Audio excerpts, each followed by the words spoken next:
Alors bonsoir à tous et à toutes. Alors on va démarrer le cours, en fait il va porter sur la parachate noire. La parachate noire c'est une paracha un peu spéciale puisque on sait que à travers cette paracha on sait qu'Hachem un jour il a décidé de détruire le monde. Je ne sais pas si vous vous rendez compte de ce que ça veut dire. Hein, c'est énorme. Hein, il a décidé de détruire le monde à la suite de quoi? C'est marqué dans la paracha, hein, à la suite du fait qu'il est constaté. C'est marqué Vatisharet Haaretz. La terre était corrompue. L'Ifne Elohim devant Hachem, Vatimale Haaretz Hamas, et la terre était pleine de vol. Voilà ce qui est marqué. Hamas, c'est du vol. Et Vayar Elohim et Haaretz. Et donc a vu Hachem la terre, la planète. Veine Nishrat, elle était corrompue. Qui Ishrit Kol Basar, parce que c'était corrompu toute chair. Et Darko Haaretz, sa façon d'être sur la terre. Alors, nous, on est pointilleux sur les mots, parce que la Torah, tout ce qu'on a dans la Torah, c'est des mots, quoi, finalement. Donc, on va essayer, à travers, bien sûr, la lecture des Chachamim, hein, de comprendre fondamentalement qu'est-ce que la Torah voulait nous dire, et en particulier dans ce texte-là. C'est marqué la terre était corrompue. Ça vous paraît logique? La terre était corrompue, la planète est corrompue? Les gens sont corrompus. D'accord, donc c'est bizarre. Et c'est marqué la terre était corrompue. On aurait dû dire non, les gens qui habitaient la terre étaient corrompus. Devant Hachem. Ensuite, il marqué Vatimale Haaretz. La terre était pleine de vols. Elle est pleine de vols ou pleine de voleurs? Il est marqué pleine de vols. Et effectivement, après, on parle des gens. Hachem, il a vu que la terre était corrompue parce que c'était corrompu toute chair. Pour dire des êtres humains, on dit de la chair. Bassar en hébreu, c'est de la chair. C'est de la viande. Hein? C'est bizarre, les termes employés sont bizarres, non? Ils sont bizarres. Sa façon d'être, ça veut dire quoi sa façon d'être sur la terre? Sa façon d'être sur la terre, Rachid expliquait Kol Bassar, toute chair. Pourquoi on nous a dit toute chair? Alors la première approche que dit Rashi, ouais, au nom du Midrash, évidemment, Rachid dirait de lui, ben, c'est tiré du Midrash, c'est qu'on parle des animaux. La viande, c'est les animaux. C'est-à-dire que ce soit les animaux domestiques, sauvages ou bien volatiles, se sont corrompus, c'est-à-dire qu'ils allaient s'accoupler avec des animaux qui n'étaient pas de leur sorte. Maintenant, allez comprendre comment on peut déprogrammer un animal. Ça vous paraît normal qu'un cheval, il va aller avec une jument, il va aller avec un gorille, enfin, ou avec une guenon. Ah, ça existe, ça c'est connu ça. Ah bon, qu'il y ait Ah oui, des c'est règlements animaux? la zoophilie, c'est connu. Non, moi je parle pas des hommes, je parle des animaux entre eux, les animaux. Ah bah, des hommes et des animaux, des animaux, des animaux. Mais non, mais comment un animal? Un homme, il peut être détraqué, on peut comprendre, hein, détraqué. Bon, mais est-ce qu'un animal, il peut être détraqué? Non. Et on voit qu'ils se sont détraqués. Donc ça paraît bizarre. Comment c'est possible? Ça va? C'est ça la question. D'accord? La question c'est la suivante. Comment on peut détraquer un animal? La terre était pleine. C'est bizarre. Pourquoi Hachem il a déclenché le déluge? Pourquoi il a noyé la terre? Mais pourquoi nettoyer? Il avait simplement besoin de faire que des gens qui étaient corrompus, que ce soit animal ou humain, ceux-là disparaissent. Un petit coronavirus, non, je rigole. Je sais pas n'importe quoi qui aurait pu arriver, Chaz v'Shalom, et puis qui aurait fait que finalement ça serait retrouvé avec une seule famille. Voilà, la famille de Noir, sa femme, ses trois enfants et ses belles-filles, voilà, c'est tout, voilà. Et tout le monde aurait disparu, et on aurait gardé la terre qu'elle était. Pourquoi Hachem il a été obligé de noyer la terre? Il a déclenché un déluge extraordinaire. Ça a duré combien de temps le déluge? 40 jours et 40 nuits. Mais en fait, 40 jours et 40 nuits le déluge, mais 150 jours, dit la Torah, d'eau souterraine qui ont inondé la terre. C'est-à-dire que l'eau, elle venait d'en haut et d'en bas. Ça va? 150 jours, ça fait combien de mois? 5 mois. Ça fait 5 mois. Ça a monté pendant 5 mois. On est arrivé à des hauteurs au-dessus des montagnes. Pour vous dire la hauteur de l'eau qui a carrément inondé la terre et qui a détruit Kol Hayekum, ça veut dire que tout ce qui pouvait vivre sur la terre a disparu. Ça veut dire que, j'imagine, quand Noach il est sorti de l'arche de Noé, il était sur la terre ou sur la lune? Sur la Lune, il n'y avait plus rien. Il n'y avait plus d'air, plus de végétation, plus d'animaux, plus d'humains, plus rien. Imaginez, vous partez sur la Lune, je sais pas, vous partez dans l'espace pendant un an, vous revenez sur la Terre, vous ne voyez plus rien. C'est un désastre. Quel ressenti il a pu avoir en voyant un truc pareil, quoi? Et pourquoi Hachem il a fait une chose pareille? C'est étonnant, hein? La terre était pleine. Rachid nous explique. La Torah nous dit comme ça. Et les toldotes noirs. Voici les descendants de Noir. On nous parle des descendants de Noir, mais avant d'en parler, on nous dit qu'il y avait un seul homme. Il y avait un homme qui était spécial, qui s'appelait Noir, qui avait trouvé grâce aux yeux d'Hachem. Juste avant, c'est marqué dans la paracha de Bereshit, à la fin du dernier verset, Venoach matzachen bene Hachem, et Noach a trouvé grâce aux yeux d'Hachem. Et qu'est-ce qui se passe? On dit de lui qu'il avait deux qualités essentielles. Il était tzaddik et il était tamim. Tzaddik, ça veut dire il était juste. C'est vrai que c'était, je sais pas, mettez-vous à sa place 2 secondes. Imaginez-vous, vous vivez dans un endroit complètement corrompu, je sais pas ce qu'il veut, complètement corrompu, et il faut se battre contre la terre entière. Je sais pas, vous avez tout le monde contre vous. Je sais pas, vous avez gardé des valeurs, vous avez des vertus, vous êtes croyants, et tout le monde est contre vous. Il faut être un sacré tzaddik, hein, pour arriver à ne pas être influencé autant que de résister à l'attraction, parce que tout le monde est contre vous, c'est énorme. Et c'est par son mérite, ouais, qu'il a subsisté. Et donc Hachem, il a vu qu'il était tzaddik, il était juste. Il avait une moralité, d'accord? Il était droit. Et à part ça, il était tamim. C'est quoi tamim? Tam. Alors, c'est pas le tam de la Haggadah de Pessah, le simplet, non? C'est le tam de Yaakov. Yaakov, il était tam, ishtam. C'était quoi? Ça veut dire quoi tam? On dit intègre. Intègre. Mais en vérité, de quoi il s'agit? De quelle nature et l'intégrité d'Abraham? De Noach, ou l'intégrité qu'on trouve dans la Torah. Alors, c'est marqué dans la parashat Shoftim, c'est marqué Tamim tiye im Hashem elokecha. Hashem nous demande d'être des gens tamim. Vous voyez, tamim, ça veut dire intègre. Mais c'est quoi cette mimout? De quoi elle est faite? Alors là-bas, Rachid expliquait. En fait, de quoi il s'agit? C'est quoi le sujet de la parashat Shoftim? C'est qu'il y a des gens qui ont des soucis d'avenir. Vous voyez, ils ne savent pas qu'est-ce qui va se passer demain, je suis inquiet, mes affaires, machin, mon couple, je ne sais pas moi, est-ce que je vais me marier, pas marier, je vais aller voir une cartomancienne.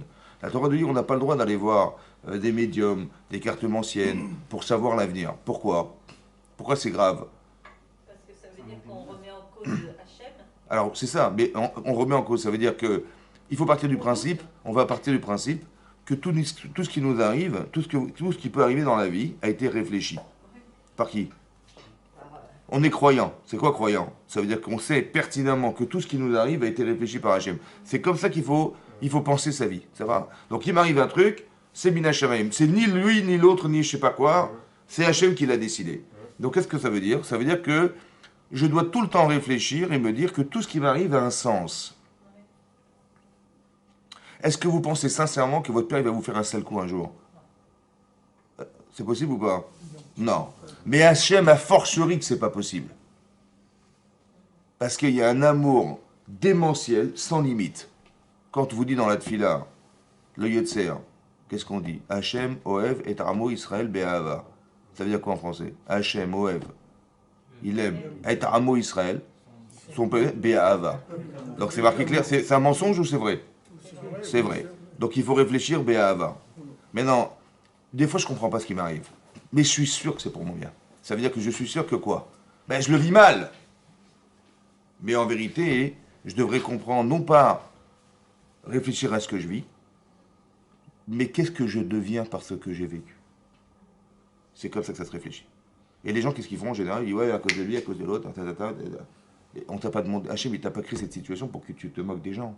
Il t'a pas créé cette situation pour que tu fasses de la médisance. Il t'a pas créé cette situation pour que tu te venges contre un type. Il t'a pas créé cette situation pour que tu ailles écraser les gens, je sais pas quoi. Vous pensez sincèrement que c'est ça? Non. Donc ça veut dire que j'ai une difficulté, mais c'est sûr que de traverser cette difficulté va forcément me changer. On ne peut pas rester les mêmes personnes quand on a traversé une difficulté dans sa vie. Donc ça veut dire que ce qui compte, c'est qu'est-ce que je suis devenu. Pourquoi? Parce que si j'évite de vivre, parce que j'étais voir une carte mensuelle, elle m'a dit, il va t'arriver ça, je dis, voilà, heureusement que tu me l'as dit, je vais éviter. Le problème, c'est que tu évites, ok, tu vas éviter. Mais Hachem, il aurait tellement aimé que tu passes par cette étape pour que la prochaine se passe mieux. Et malheureusement, je l'ai évité. Donc en vérité, qu'est-ce qui va se passer? Je vais mal vivre. Alors Hachem, il dit comme ça, sois tamim. C'est-à-dire, accepte tout ce qui t'arrive. Rachid a bien expliqué, rentre dans la part d'Hachem et sois avec lui. Ça va? C'est ça, Tamim. C'est-à-dire que Noach, il n'est pas dans la perspective de voir que son avenir, il n'est pas forcément florissant. Où il va se dire, attends, j'ai des craintes, j'ai aucune crainte. Je sais que tout ce qui m'arrive, de toute façon, que je le vive comme ça, de toute façon, j'ai pas de souci. Je sais que ça a été réfléchi, pensé. D'accord? Ça a été réfléchi à Rosh Hashanah, en fait. Et donc, les 2 jours de Rosh Hashanah, Hachem, il a réfléchi à nous proposer 365 jours dans lesquels on va traverser des expériences qui vont devoir faire de nous des gens différents l'année prochaine. C'est ça. C'est ça, Rosh Hashanah. Et bien c'est ça qui va. Donc je suis tamim. Je dis, voilà, il n'y a pas de problème. Je sais que tout ce qui m'arrive, juste que j'apprenne à le voir de façon cohérente. D'accord? Et pas de m'arrêter sur un constat, comme les gens font, ouais, j'ai dû aller à l'hôpital, j'ai été voir des gens, j'ai eu des problèmes, j'ai eu des problèmes. Non, ouais, mais tu nous racontes ta vie. Tu nous racontes quoi? Tu fais des constats dans ta vie? On n'est pas là pour faire des constats. On est là pour faire comprendre qu'est-ce que ça voulait dire. Au final, comment ça se traduit chez vous? Vous avez compris ce qui se passe? Voilà. C'est très important ça. Et cette démarche-là, c'est la démarche du Mahamin. C'est comme un petit peu, on avait dit une fois dernière, on a dit, Yaakov, il ne sait pas s'il va retrouver Esav ou il va retrouver son frère. Il ne sait pas. C'est-à-dire que son frère, il a retrouvé la fraternité qui lui avait manqué, ou bien il va retrouver Esav, le persécuteur, celui qui avait décidé, lorsque Yaakov il s'est sauvé, de le tuer. Il ne sait pas. Bon. Et puis on lui annonce que, non, bah, tu sais, tu pensais retrouver ton frère, en fait tu vas retrouver Esav. Il n'est pas venu seul, il est venu à 400 hommes. Bon, moi quand je vois ça, bah, je dis bah oh là, il va me tuer, je me prépare à la guerre. Est-ce que j'ai peur? Mais évidemment j'ai peur de mourir, mais est-ce que j'ai peur de tuer? Il est venu à 400 hommes. Ben non, je me défends dans la vie, d'accord? Donc c'est qu'il y a une mitzvah à Balé Orguecha, quelqu'un qui veut te tuer, tu te défends, légitime défense, tu te défends. On sait oui ou non? Il y a marqué dans le texte, il a eu peur de mourir, il a eu peur de tuer. Mais pourquoi il a eu peur de tuer? Peur de mourir, je comprends, mais peur de tuer, non? Et qu'est-ce que veut dire peur de mourir? Attendez, on parle de qui là? On parle de Yaakov Avinu, hein? Mais qu'est-ce qu'il a pu faire dans sa vie pour qu'on lui annonce qu'il va mourir? Vous avez compris ce que je veux dire? Parce que pourquoi il pense comme ça? Parce qu'il a bien compris une chose, c'est que quand il voyait ça va arriver, c'est Hachem qui les téléphone. Vous avez compris ce que ça veut dire? C'est ça le message. C'est pas par hasard. Maintenant, comment ça se réfléchit? Comme ça. Si je vais devoir faire la guerre, bon, mais Yaakov, il n'a pas fait la guerre comme on imagine, il n'y avait pas des tanks, il y a des machins, il y a des airs, il y a des flèches, non. Il a dit, écoutez, c'est simple. Si il va devoir choisir, ce qui est très compliqué pour Yaakov, si je vais couper ma famille en deux, c'est-à-dire que tu vas mettre des enfants d'un côté, des enfants de l'autre, qui tu vas choisir? Qui tu aimes plus? Mais c'est effroyable comme choix. Il va falloir choisir entre cette femme-là, je mets cet enfant là-bas, et pas celui-là, et que quoi? Et s'il attaque un camp, de toute façon, l'autre se sauvera. C'est-à-dire la guerre de Yaakov Avinu, c'est pas d'aller faire la guerre et de tuer des gens, c'est d'aller sauver ce qu'on peut. Pourquoi il fait comme ça? Pourquoi il ne s'attaque pas? Vous savez pourquoi? Parce que ce que tu vois, c'est un message. C'est comme tu reçois un courrier. Tu reçois un courrier, tu ouvres l'enveloppe, tu vois la lettre, tu dis mais c'est effroyable, qu'est-ce qui m'arrive? Tu dis ah c'est quoi ce courrier? Et tu déchires le courrier. Bon, t'as réglé tes problèmes? Non. Tu vas tuer ça, t'as réglé tes problèmes? C'est qu'un courrier. J'ai peur de tuer. J'ai peur de croire que le problème c'est lui. C'est complètement faux. Parce que le problème il n'est pas là, il est là. Donc tu vas tuer ça, ok, Khazak, il va y avoir Amalek, après il va y avoir machin, il va y avoir les... Vous avez compris ce que ça veut dire? Ça veut dire qu'il faut comprendre que derrière il y a un message fondamental. D'être tam, c'est d'arriver à comprendre cette faculté à penser, d'être tam, de dire, voilà, je sais que tout ça, je ne suis pas tombé dans le panneau, je sais ce qui m'arrive, ça a été réfléchi. Je suis ma amine.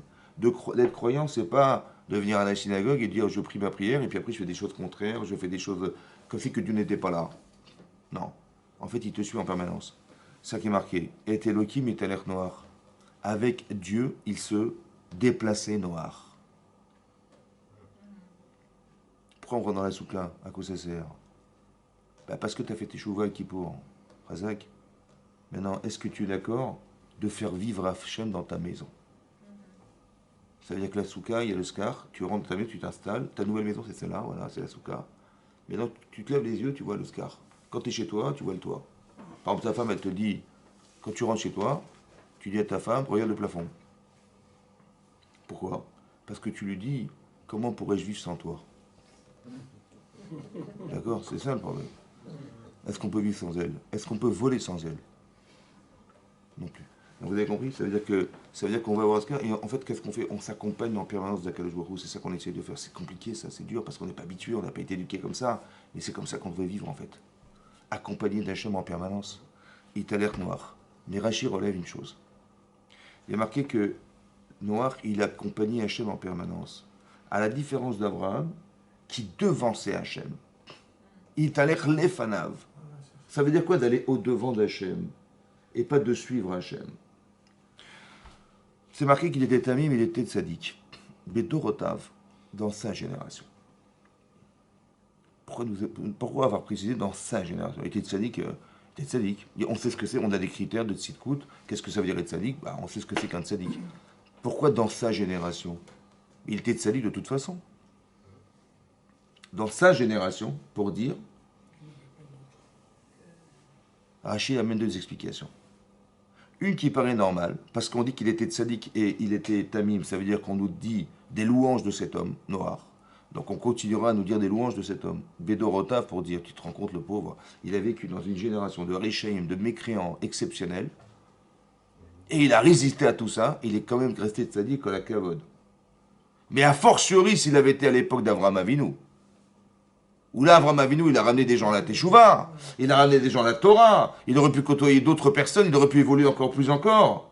A fortiori qu'il aurait été tzaddik. Vous comprenez, a fortiori. Donc Bédorotav, mais a fortiori, dans l'époque d'Avraham Avinu, qu'il aurait été encore un plus grand tzaddik que ce qu'il était à l'époque. Donc c'est louable. Ou bien là qui ont dit non, l'inverse. Bédorotav. Évidemment, Bédorotav, quand tu es entouré de Réchaïm, tu as une rose parmi les ronces, tu vois la rose. Mais tu penses bien qu'à l'époque d'Avraham Avinu, on ne l'aurait même pas regardé noir. Bédorotav, évidemment, mais à l'époque d'Avinu, mais tu mets Avraham Avinu et tu mets noir, mais il n'y a pas photo. Donc on n'aurait même pas regardé noir, ça aurait été même pas mentionné dans la Torah. Mais quel intérêt de nous dire une chose pareille? Pourquoi, qu'est-ce qu'ils ont trouvé dans Noir? Quelque chose qui était de l'ordre de la défaillance. Qu'est-ce qui se passe dans ce tzaddik-là, qu'on ait besoin de venir dans une génération autre que la sienne, il n'aurait pas été considéré. Mais qu'est-ce que j'en affiche, moi, d'être ailleurs? Parce que je vis, c'est ma vie, je vis sur Terre, je vis dans mon époque. Qu'est-ce qu'on a besoin de faire des comparaisons avec Abraham? Un, et deux, qu'est-ce qu'on a besoin de comparer les générations? C'est quoi Big Nai? On a dit, c'était comme si qu'on voulait nous dire quelque chose de honteux. Comme si qu'il y avait deux parties de lui qui étaient exceptionnelles, qui étaient tzaddik et qui étaient tamim. Et d'après Chachamim, il y a deux autres choses qui étaient négligentes, c'est-à-dire qu'il était Bédorotav évidemment, mais ailleurs on n'aurait pas considéré cet homme. Autant qu'Italer Noir, il suivait Hachem sans le devancer. Ça veut dire quoi devancer Hachem? Que veut dire devancer Hachem? Oui. On voit que Noir c'est un tzaddik. C'est quoi un tzaddik? C'est quelqu'un qui est juste. Mais il n'est pas, on va dire comme ça, il n'a pas forcément cette sensibilité que c'est celle d'Abraham, dans la mesure où il y a des gens, vous leur dites fais ça, il fait ça, il dit alors prépare, il faut, Hachem il dit à Noir, écoute dans 120 ans je vais détruire le monde. Ah bon d'accord. Donc pour préparer les gens à l'idée, tu vas fabriquer une arche et tu vas leur répéter que voilà il faut faire tes chouvas, il faut s'arranger, sinon c'est la fin du monde. Voilà, tu vas leur dire pendant 120 ans. Et Noir il s'exécute. Il fait l'arche de Noé, il parle à des gens, etc. Il fait exactement tout ce que lui demande Hachem, il le fait. Tzaddik, c'est quoi tzaddik? Il suit Hachem. Bon. Abraham, il ne fait pas comme ça. Abraham, il sait que le monde n'est pas équilibré. Il y aura des riches, des pauvres, des intelligents, moins intelligents, des sensibles, pas sensibles. Il sait, il le sait. Il n'a pas besoin qu'on lui dise, écoute, va t'occuper des pauvres, va t'occuper... Non, non, il le sait. Donc, où il va, il fabrique des auberges, il fabrique des écoles, des yeshivot, des machins, tout ce que vous voulez. Pourquoi? Parce qu'il appréhende, il va au-devant, on n'a pas besoin de lui donner l'ordre de le faire. Mitaler lefanav. Vous avez compris la différence? Il y a une différence d'émotion entre celui qui est capable d'exécuter ce qu'on lui demande, il est plus dans l'administration de la Torah, et l'autre, il est carrément dans la capacité à pouvoir appréhender les situations et les solutionner avant même que tu lui poses des problèmes. Chesed. Il est dans le chesed, dans la bonté. Ça veut dire qu'il y a deux personnages qu'on a voulu mettre en avant, celui de Noach et sous-entendu Italer Lefanav. Rachid nous explique qu'il faut faire des comparaisons. On nous dit qu'il était Bédorota dans sa génération, mais celle d'Avraham Avinu, on veut comparer les générations pour expliquer des mentalités. Maintenant, comment ça se fait que nous on ne descend pas de Noach? Vous imaginez, je ne sais pas si vous vous rendez compte, il y a eu un homme qui s'appelait Adam Arishon, qu'on a carrément créé, fabriqué. Cet homme, il a eu un enfant, ils ont eu des enfants, ça a duré des générations. Qu'est-ce qu'il est resté d'Adam? 8 personnes. C'est effroyable. Et ce monde-là, qui était celui de Adam, a disparu. Le déluge. Qu'est-ce qu'il nous reste? 8 personnes. Et ces 8 personnes, ils vont reconstituer. C'est le nouvel Adam Arishon. C'est lui, hein. C'est lui. C'est noir, c'est noir. Et de lui tout va. Mais nous, on ne s'appelle pas des Bnei Noirs. Les nations s'appellent des Bnei Noirs, les enfants de Noir. Hein? Les autres nations. Mais nous, on s'appelle des Béné Israël, des enfants de Yaakov Avinu. Pourquoi on nous appelle les enfants de Yaakov? Donc qui passent par Shem, qui passent par Ever, qui passent par Abraham, qui passent par Yitzhak, Yaakov. Voilà, il y a une autre destinée qui nous est attribuée et on n'est pas des Béné Noirs, nous. Qu'est-ce qu'il y a? Quelle Torah il avait Noach et quelle Torah il avait Avraham Avinu pour qu'on soit carrément orienté vers quelqu'un qui s'appelle Avraham Avinu? Quelle est la différence? Est-ce qu'Avraham il a étudié la Torah? Dites oui, dites oui. Dites oui. Oui. Oui, très bien. Est-ce que Noach, il a étudié la Torah? Oui. Dites oui. Oui. Ben oui, bien sûr, parce que c'est marqué en Rashi, vous avez fait Rashi. Rashi dit là-bas, il dit, quand Hachem il a demandé à Noach, écoute, tu vas prendre des animaux purs et impurs, demande Rashi, mais d'où pur et impur, d'où pur? Ça n'existe pas la pureté et l'impureté. Il dit, de là on apprend que Noach il connaissait la Torah. Il a pris de qui? Mais il a pris des descendants de Adam Arishon.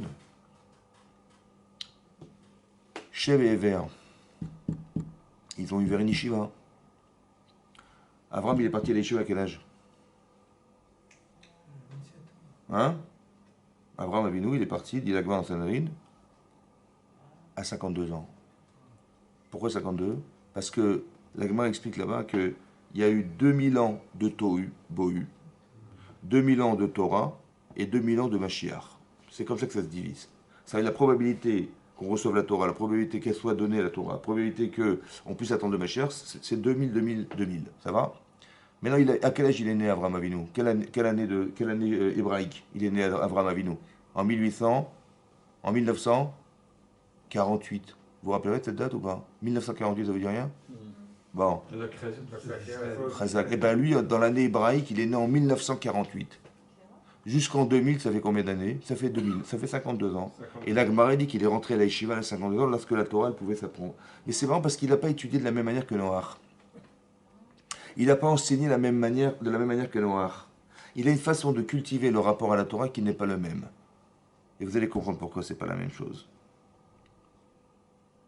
Ça ne vous surprend pas que personne soit rentré dans l'âge de Noé quand même? 120 ans. Il a parlé pendant 120 ans à des gens. Il n'y a pas un type qui est rentré. Il n'y a pas. Il n'y a pas un fou furieux, il dit peut-être qu'il a raison, dans le doute on ne sait jamais, allez je tente. Il n'y a pas un type qui est rentré dans l'âge de Noé. C'est étonnant, comment ça fait qu'il n'était pas convaincant? Il n'était pas convaincant. Hein? Comment ça se Il fait? n'était pas convaincant. Ouais, oui, puisque personne n'est rentré. Personne n'est rentré dans l'âge de Noé. Dieu voulait tuer tout le monde. Non, il voulait tuer personne, à Dieu. Non, bah, S'il voulait tuer, il aurait dit on n'a pas besoin de faire une arche de Noé, c'est terminé. bah, Donc s'il a fait l'arche de Noé, c'est pour quoi faire? Disparaître, Non mais quel intérêt de faire l'arche de Noé si ce n'était pour les sauver? Évidemment, il a dit tu vas parler à des gens, tu vas les sauver. Et personne n'a pu rentrer, c'est bizarre. Avant les 120 ans, avant que se termine l'histoire, Hachem dit écoute, dans une semaine, je vais détruire le monde. Pourquoi l'avertir une semaine avant de détruire le monde? Pourquoi faire? Et après qu'il est averti, le déluge se déclenche. Il y a marqué dans la Torah, hein, il est rentré dans l'arche de Noé, Noach, à cause de l'eau du déluge. Mipne me'amaboul. Pas à cause du déluge. À cause de l'eau du déluge. C'est quoi la nuance? À cause de l'eau. Il pleuvait trop, il a été abrité dans l'arche de Noé. Et Rachid dit, mais quelqu'un qui est mahamine dans ce qui lui arrive, il ne va pas rentrer dans l'arche à cause de l'eau. Il va rentrer dans l'arche à cause du déluge. Ça y est, Hachem il a décidé, c'est le déluge. On y va, on démarre. Vous avez compris? Dit Rachid là-bas, il était mahamine. Ve'eno mahamine. Il était croyant et non croyant. Croyant parce qu'il savait que ça allait se déclencher, mais non croyant, il ne pensait pas que c'était possible. Ça veut dire qu'au fond de lui-même, il n'y croyait pas. Il y a une partie consciente chez lui et une partie inconsciente. On dit qu'il est tzaddik, et quand bien même, il est à la fois conscient et pas conscient de ce qui peut arriver. Un petit peu comme Sarah, elle prie pendant 75 ans pour avoir des enfants, ce qui est énormissime. Et quand elle écoute les anges dire ben écoute, Moed, l'année prochaine, à la même époque, c'était Pessah, ta femme elle tombe enceinte, et elle écoute derrière la porte, elle rigole. Pourquoi elle rigole? Parce que c'est stupide de croire qu'elle va tomber enceinte à 90 ans. Vous avez compris ce qui se passe? Ça veut dire qu'on peut croire et que consciemment, ça ne rentre pas. C'est un peu pareil.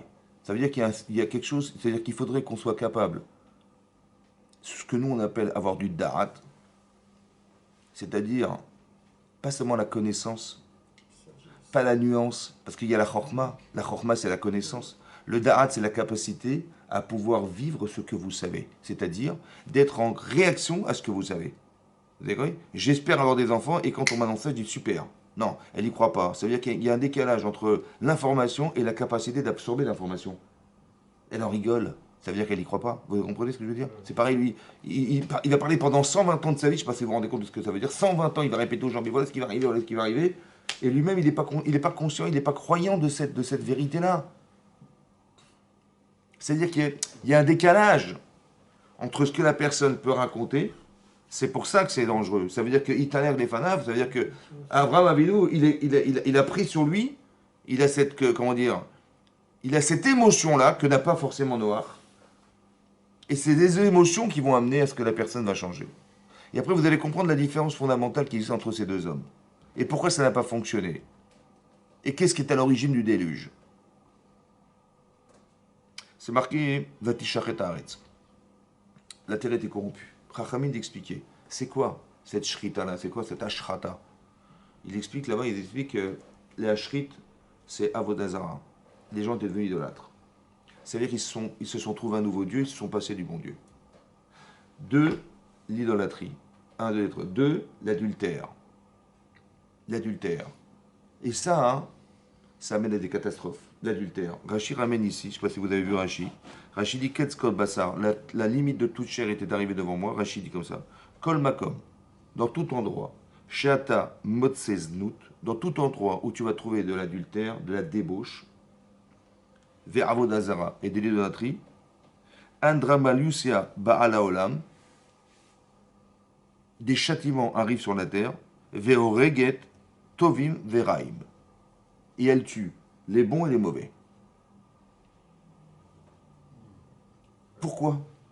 Pourquoi la Vodazara? Bon, un peu la Vodazara on peut comprendre, l'idolâtrie on peut comprendre. Mais en quoi l'adultère? Hein? En quoi l'adultère c'est destruction, c'est destructeur du monde? La débauche. Pourquoi la débauche? À l'époque, comment ça se passait à l'époque, dit le Midrash? Les gens, ils avaient deux femmes. Ils avaient une femme pour avoir des enfants et une femme pour le plaisir. Ça va? Voilà, la relation sexuelle avec sa femme. Mais attention, elle devait boire des produits qui la rendaient stérile, hein, madame. Parce qu'il ne fallait pas qu'elle tombe enceinte, parce qu'elle tombe enceinte, elle va grossir, puis une grossesse de grossesse terminée, elle va plus être la même. Il fallait qu'elle regarde sa beauté d'origine, vous comprenez ou pas? La femme objet, quoi. Il dit, mais c'est pas grave. Ça va, t'as une femme pour les enfants et une femme pour le reste, c'est pas grave. Il y a des gens qui font ça dans la vie. Vous savez, il y a ma femme qui est la mère de mes enfants, et puis il y a d'autres distractions dans la vie, vous avez compris ou pas? Il y a des gens qui ont des rapports extra-conjugaux. Mais c'est destructeur du monde, ça. Pourquoi c'est destructeur à votre avis? C'est intéressant d'y réfléchir. Pourquoi cette relation extra-conjugale, elle est à la fois destructrice du monde? Elle va à l'encontre des rouages, de la résistance qu'on devait avoir, de pouvoir ne pas faire des choses pareilles. Mais pourquoi c'est tellement grave? Le type, il veut kiffer, laissez-le tranquille. Non, non, c'est très grave, ça, c'est destructeur. D'Irachi, Avodazara. Mais dans quelqu'un qui fait l'Avodazara, quelqu'un qui est idolâtre, c'est pas forcément quelqu'un qui va se prosterner. Hein. C'est quelqu'un hein, qui, je pense, a carrément annihilé l'existence de Dieu dans ta vie. Maintenant, Hachem, il veut donner, mais il ne peut pas donner. Pourquoi il ne peut pas donner? Parce que la personne, elle a fermé la porte. Je n'ai plus de rapport avec toi. Donc Hachem, il tape à la porte, il dit, mais je voudrais rentrer. Il dit, non, je peux pas. Donc Hachem, il ne peut pas donner de bracha. Mais s'il n'y a pas de volonté pour lui de faire exister le monde, parce qu'on ne désire pas, alors il ne va pas s'embêter. Vous avez compris ce que je veux dire? C'est-à-dire qu'il faut retraduire en permanence.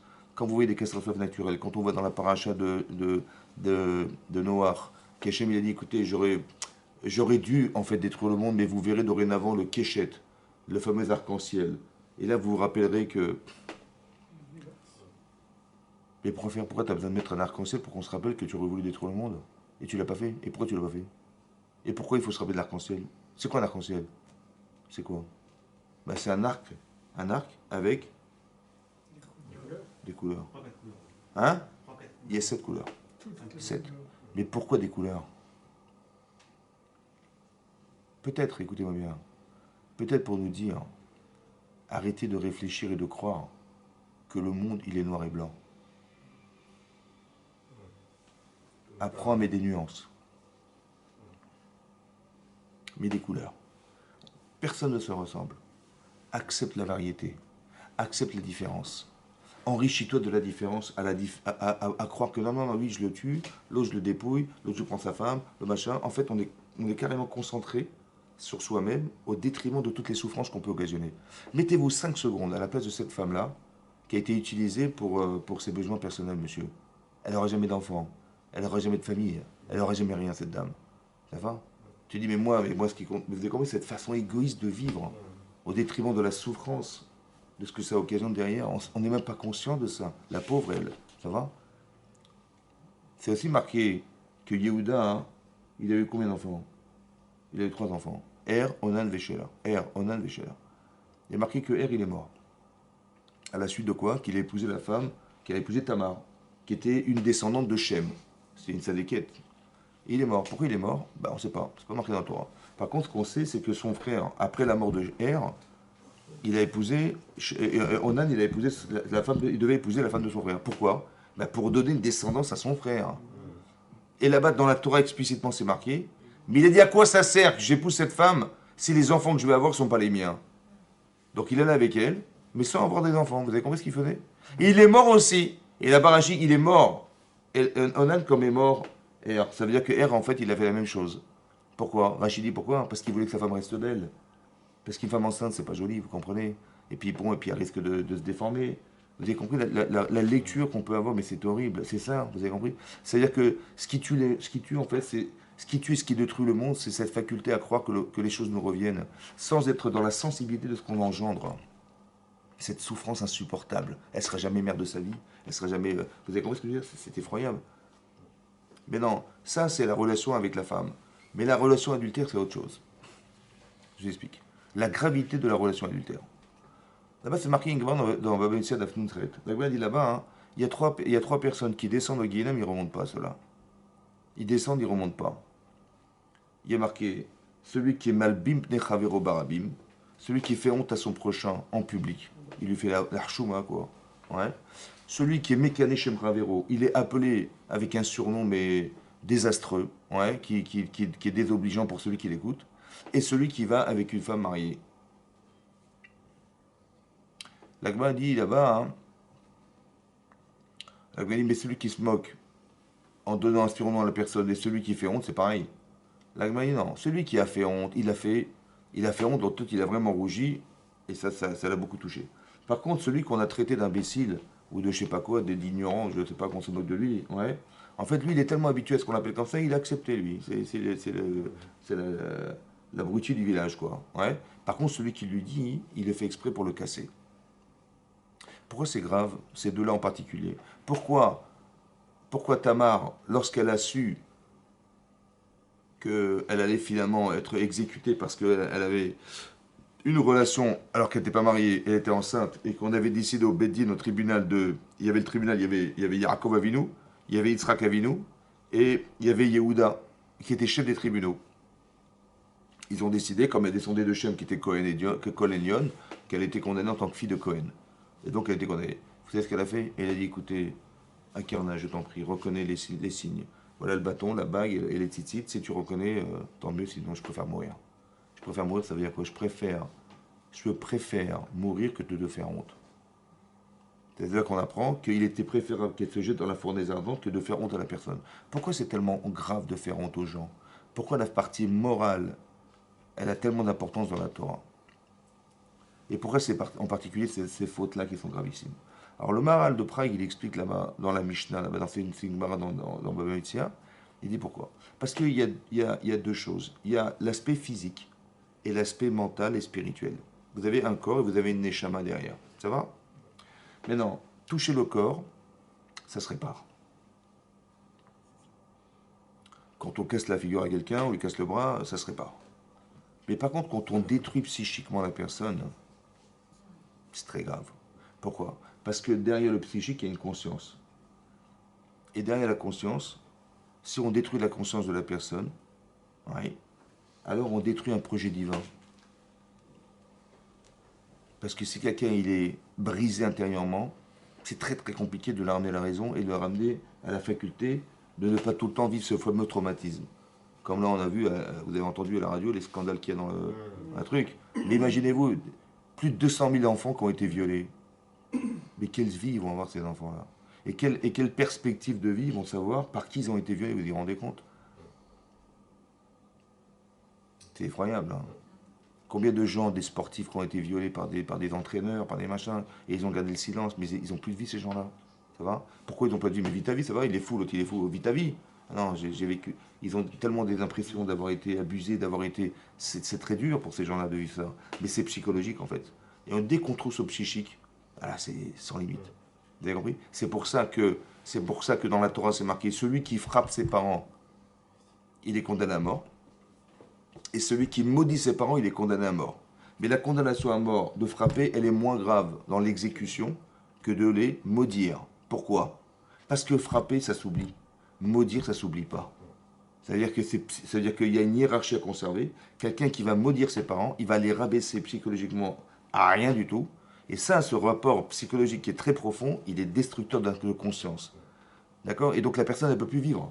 Elle peut plus vivre, ça veut dire qu'elle est plus capable de pouvoir, avoir une conscience cohérente dans sa vie qui va faire qu'elle va faire des choix que de façon cohérente. Non, elle va faire des choix avec son traumatisme permanent. Vous avez compris ce qui se passe? C'est pour ça que c'est très très grave.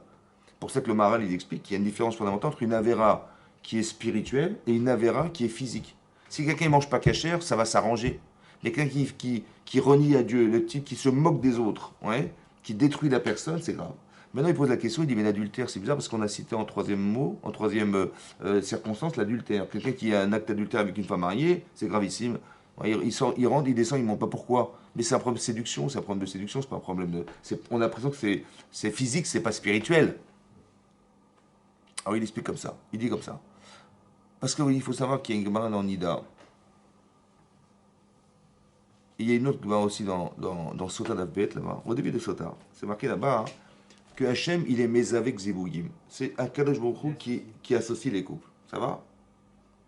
Comment ça? Les filles Ma'asav, c'est selon les actes des gens. Les actes des gens. Pourquoi les actes des gens? Parce que ce que je fais, c'est ce que je suis. Ça va? Donc, Hachem, il voit ce que je fais, et donc il sait qui je suis, et donc il m'associe à quelqu'un. La Gemara dit, mais je ne comprends pas, c'est pas vrai. C'est pas selon les actes des gens, puisque c'est quelque chose qui a déjà été déterminé depuis très longtemps. C'est marqué que 40 jours avant la conception d'un garçon, 40 jours avant la conception, on dit bat ploni, les ploni. La fille d'un tel, elle va se marier avec celui-là. Ça va? Donc le mec, c'est déjà déterminé. C'est pas les filles ma'asav, c'est pas selon les actes. C'est déjà un déterminisme qui est déjà prévu depuis avant même la naissance. Vous comprenez ce qui est marqué? Mais non, il est marqué Kan. Là, on parle du Zivug Rishon, de la première femme, et Kan Zivug Sheni, de la deuxième. Ça veut dire que, comme s'il y avait une femme au départ, il peut avoir une autre femme après, selon le déterminisme de la femme et de l'homme. Qu'est-ce qu'il a décidé de faire de sa vie? D'accord? C'est ça que m'a dit. Mais non, ça veut dire quoi Zivug Rishon? C'est quoi le premier couple? Le premier zouk, ça veut dire son âme sœur. Premier, c'est quoi le premier? Ça veut dire quoi premier? C'est avec qu'il y en avait une au départ. De là, on apprend un principe que avant d'arriver sur Terre, la Neshama, elle est masculine, féminine. La Neshama est masculine, féminine. La Neshama. Et il y a une partie de soi qui est masculin et une partie de soi qui est féminin. Chazak ou Baruch. Comme c'est marqué dans le verset, marqué Hachem, Vayemer Hachem, non, Vayivra Elokim et Adam, il a créé l'homme, Betselem Elokim, à son image Baroto, Zachar ou Nekema Barotam, mâle et femelle, il a créé. Et là, maintenant, Hérouvine d'Afiutret, elle dit là-bas, c'est bizarre parce qu'on dit qu'on a créé un homme, et on dit qu'il a créé mâle et femelle. Mais là, il a créé un homme, il est seul, il n'est pas. Alors, Rachid expliquait, en fait, là-bas, Rachid dit, au nom du Midrash, mais c'est aussi une barre dans Hérouvine, que Hachem, il a créé un être double. Mâle et femelle. Mâle et femelle. Autrement dit, ça veut dire quoi? Ça veut dire que dans chaque homme, il y a une partie féminine. Le choix de son féminin, le choix de sa femme, tu dis, mais je vais épouser elle, pas une autre. Tu tombes amoureux d'elle et pas une autre. Pourquoi? Parce qu'en fait, cette femme-là, c'est la femme que tu portes en toi. Et elle est potentiellement là. Et là, elle est réellement là. Ça veut dire que quand tu te maries, en vérité, qu'est-ce que ça veut dire? Quand tu te maries, tu dois t'acclimater à ton féminin. Tu dois t'adapter à ta femme. Parce que si tu ne t'acclimates pas, tu ne deviendras jamais masculin-féminin. Et l'inverse aussi est vrai. Qu'une femme, elle est féminine, mais si elle ne s'adapte pas au masculin, elle ne sera jamais masculine-féminine. Pourquoi c'est nécessaire d'être les deux? Parce qu'il y a des qualités chez l'homme et il y a des défauts chez l'homme. Et il y a des qualités chez une femme, il y a des défauts chez une femme. Ouais. La qualité féminine, c'est la sensibilité, l'intuition, qu'on n'a pas forcément. On n'est pas forcément sensible. Alors je vais apprendre de mon épouse à être sensible, à avoir de la pudeur, avoir de la... Vous avez compris ça? Voilà. Et la femme, elle va se sentir rassurée en étant capable d'accepter l'idée qu'elle peut avoir une faculté masculine à pouvoir se rassurer. Ça va? Etc. etc. Il n'y a que des bidotes. Maintenant, on est masculin, féminin. Donc je sais pertinemment qu'à la fin de ma vie, il faut que j'arrive à être masculin, féminin. Comme j'étais au départ, on nous a séparés en fait pour quoi faire? Bah pour qu'on se retrouve et qu'on arrive à devenir par les expériences de sa vie, qu'on mérite d'être masculin féminin. Maintenant, si Chas Shalom, une femme en particulier, elle trompe son mari. Un homme, il vient séduire une femme mariée. Et elle accepte de se faire séduire. Ouais. Et elle fait la vera avec lui. Elle fait la faute avec lui. Elle a un rapport avec cet homme. Et que c'était par témoin, etc. Elle devient interdite à son mari. Combien de temps? Combien de temps interdit? Combien? Éternam. Éternam. Ça veut dire éternam, ça veut dire jusqu'à la fin des temps. Et si elle dit, ah, je m'excuse mon chéri, bon, c'est vrai que j'ai fait des erreurs, puis bon, c'est un peu de ta faute, hein, tu t'occupes pas de moi, et puis bon, lui, il m'a séduit, c'est plus... Elle peut faire teshuva? Oui, elle peut faire teshuva. Mais est-ce que ça fonctionne? Est-ce que la teshuva peut réparer son problème? Est-ce qu'elle va retrouver son mari malgré tout? Non, c'est terminé. Ça veut dire, écoutez-moi bien, dit le Maral de Prague, une femme qui trompe son mari, ou le monsieur qui vient et qui détruit ce couple, en fait, c'est très grave. Pourquoi? Parce que de nouveau, le projet divin a disparu. Hachem il a prévu que cette Neshama, jusqu'à la fin des temps, elle existe. Et là, c'est terminé, elle ne pourra plus exister. Vous avez compris la gravité de la faute? C'est ça qui se passe ici. Ça, c'est destructeur des valeurs qu'on a voulu que soient et qui vont être les rouages de l'existence du monde. Est-ce que vous avez compris que ce sont les valeurs qui font que le monde est monde? C'est marqué dans les Perkavot, on les connaît les Perkavot. C'est marqué le monde. Il est marqué Al-Shlosha Dvarim Ha'olam Omed. Omed, ça veut dire quoi Omed? Il repose sur 3 éléments essentiels. C'est-à-dire que la terre, elle tourne grâce à 3 choses. Grâce à la Torah, Avoda, le service divin, ça veut dire quoi? Les corbanotes, la justice, aujourd'hui la prière, et Milut Rasadim, c'est le rapport horizontal avec les gens, combien tu donnes de ta vie pour les gens, combien tu donnes de tes moyens pour les autres. Ces 3 pôles-là, ça va? Mais non, est-ce qu'on peut se passer des 3? Quelqu'un dit, ouais, je crois en Dieu, j'étudie la Torah, mais je connais personne. C'est possible, ça tienne ça ou pas? Non. Je dis, voilà, j'ai un rapport très cordial avec les gens, j'étudie la Torah, mais je ne connais pas le bon Dieu. Ça ne marche pas. Je connais le bon Dieu, je fais du chesed, mais je n'étudie jamais la Torah. Ça ne marche pas.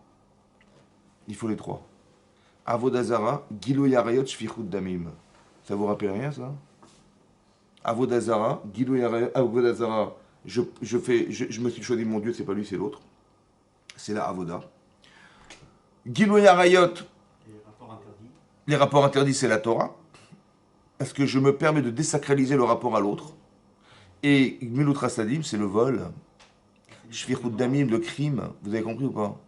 C'est les codes de noir. Exactement, c'est ça. Vous avez compris que quand on touche à ces 3 éléments, c'est destructeur? C'est ce qui est marqué là. C'est exactement ce qui est marqué là. Si je vous avais dit, vous savez, les élèves de Rabbi Akiva de qui ont fait le deuil pendant leur Homer, ça n'existe pas qu'on fasse le deuil de Rabbi Shimon Bar Yochai. On ne fait pas le deuil de grands sélékim qui sont morts. Mais par contre, les élèves de Rabbi Akiva ont fait le deuil. Hein. Ah oui, donc c'était des gens spéciaux, exceptionnels, on est d'accord. On a perdu énormément. Ils sont morts à cause de quoi? Hein? L'onagu kavod zelazé. Ils ne se respectaient pas les uns les autres. Mais je comprends pas, mais ça va, ils vont s'arranger, c'est pas grave.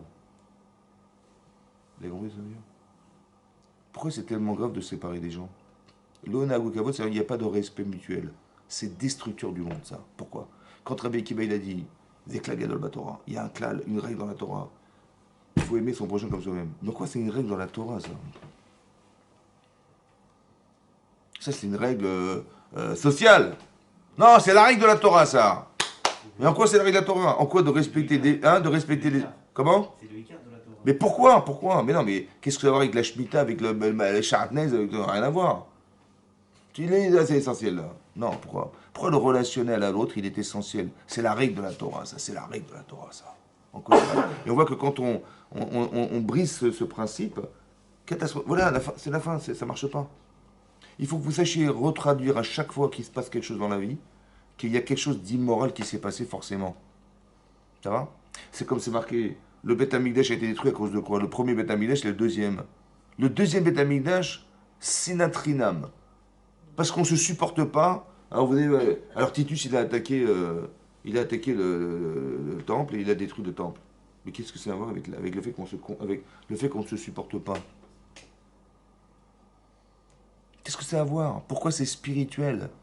Mais non, il a détruit le temps parce que son plan politique, il y a eu des conflits, et, etc., etc. Et puis voilà, puis Titus, il s'est pris pour le général de l'armée de César. Il y a eu un conflit politique, et voilà, monsieur, il vient, il va se venger, il va détruire le temple. Voilà, c'est ce qui est marqué dans les livres d'histoire. C'est ce qui est marqué. Voilà, le journaliste, il va faire un compte rendu, il va vous dire voilà ce qui s'est passé historiquement, tout est logique, tout est cohérent. Ok. Chachamim, ils ont une autre vision. Non, il dit c'est pas ça le problème. C'est beaucoup plus profond que ça. C'est parce qu'il y a eu de la haine gratuite dans le peuple juif. C'est ce qui est marqué ici aussi. C'est bizarre, hein? Pourquoi la haine gratuite, elle détruit le temple? Ben c'est logique, hein, que...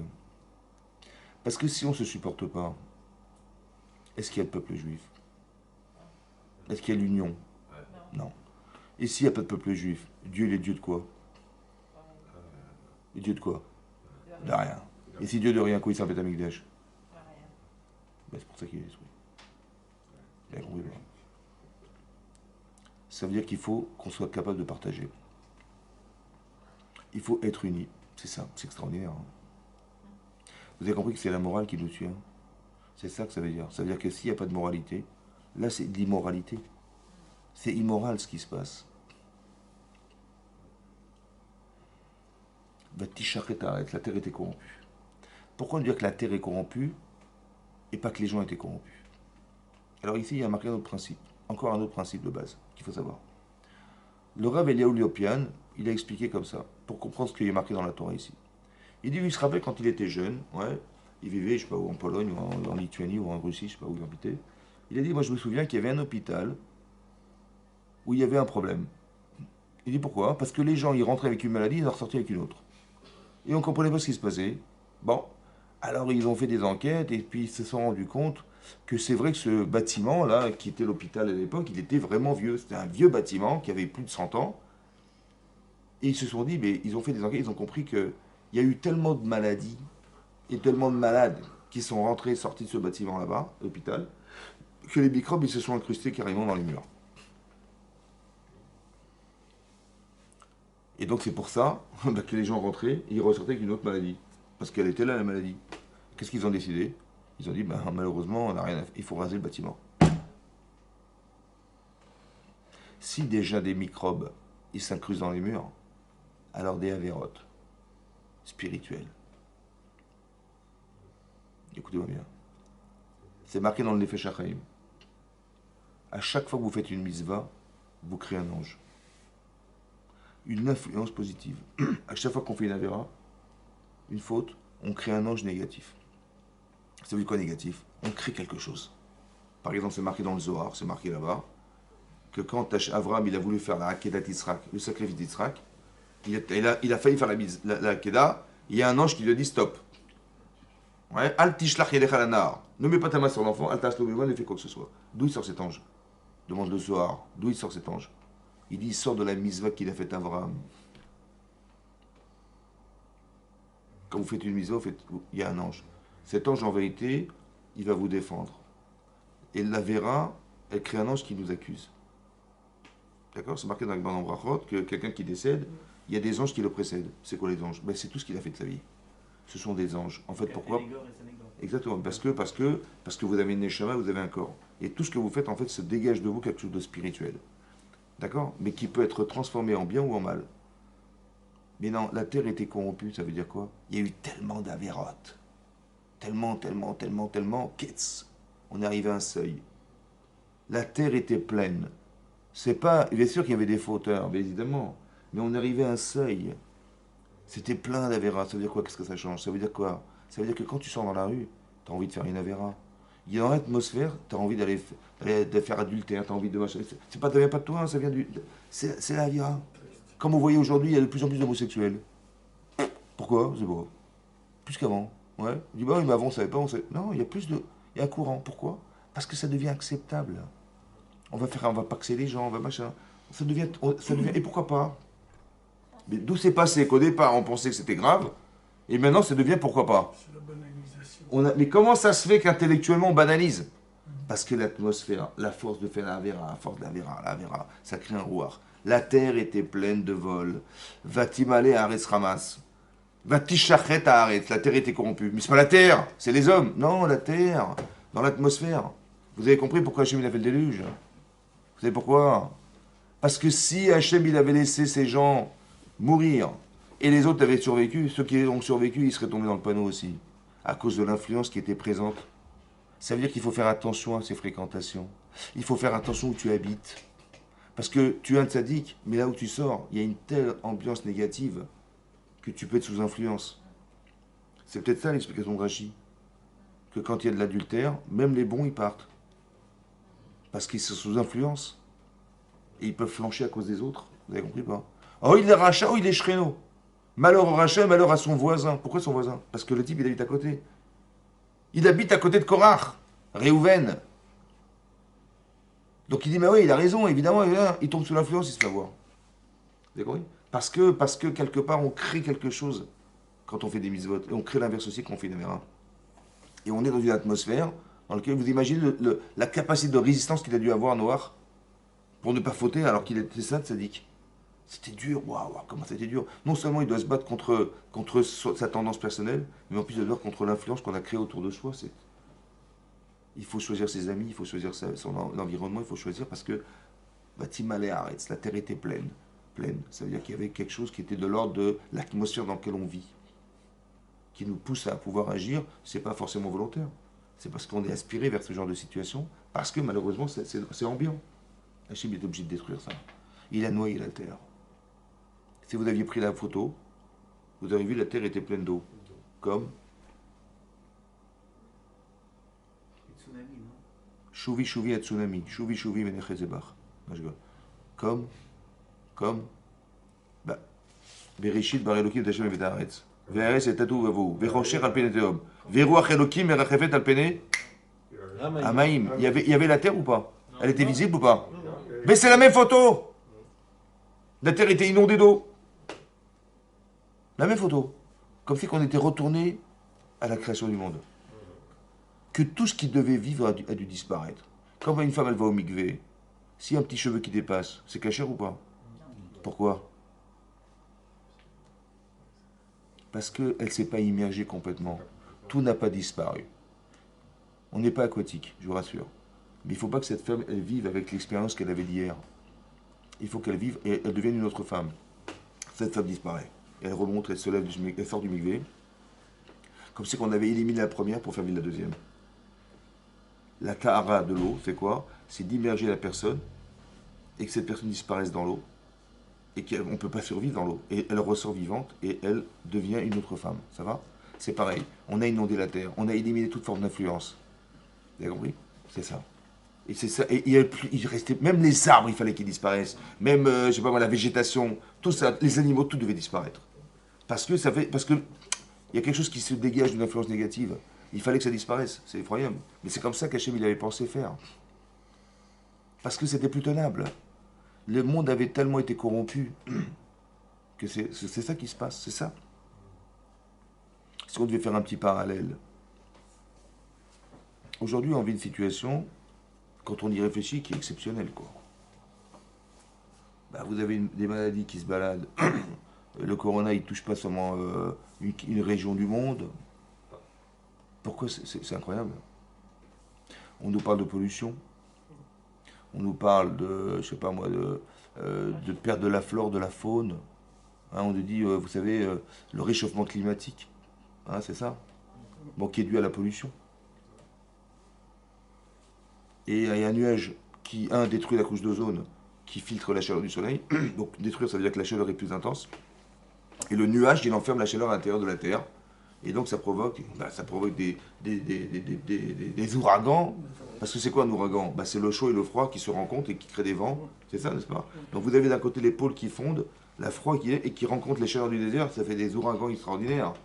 Et à part ça, on sait que la Terre, les pôles fondent, ça fond. On a retrouvé la banquise qui s'est détachée, vous avez entendu ça? Hein, la moitié de la Corse qui se balade en glaçons.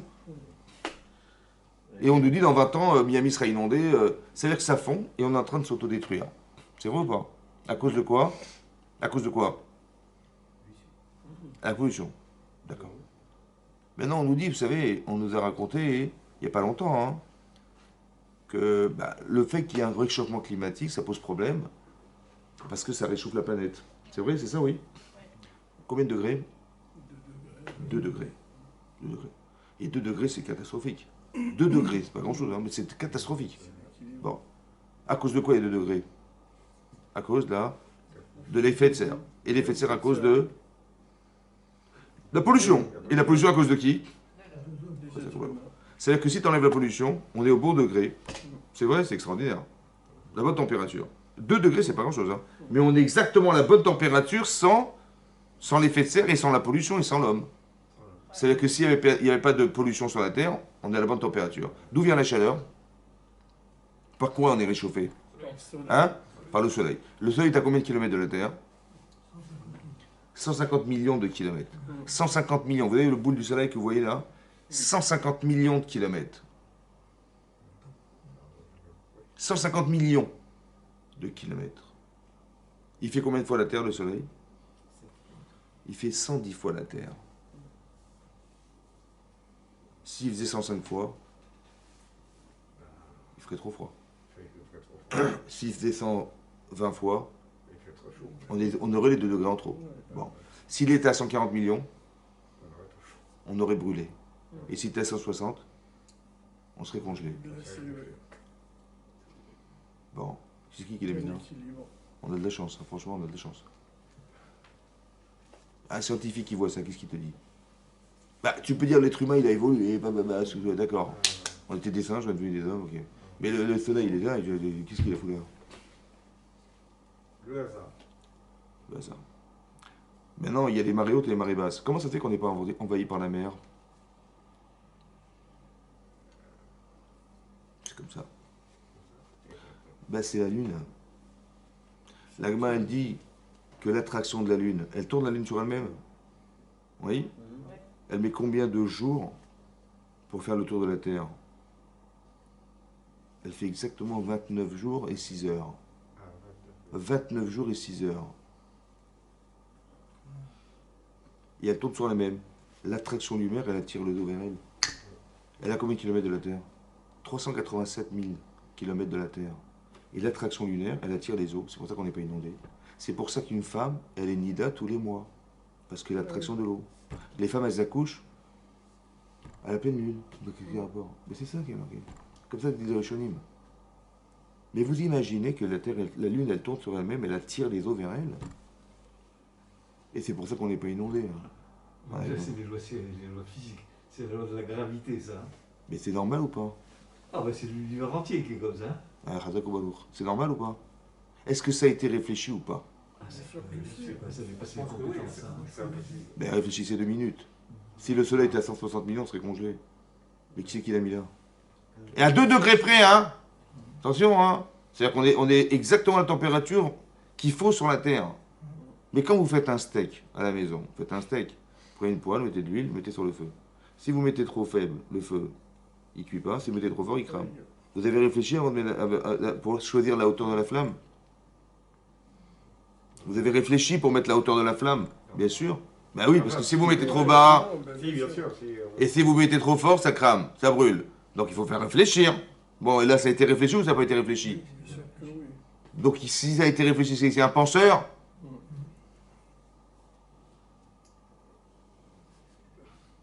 Mais ça, c'est un exemple parmi des milliards que je vous donne. On revient au premier verset de Bereshit, là. Hein. Mais non, mais vous avez compris ou pas? Oui, pour vous expliquer que ça a été pensé. Donc le type qui renie Dieu, il faut être balèze quand même.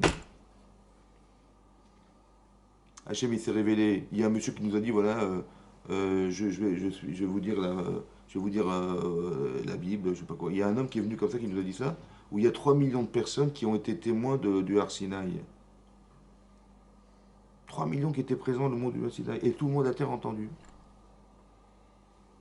Hachem, il a dit, Anoché, j'ai entendu.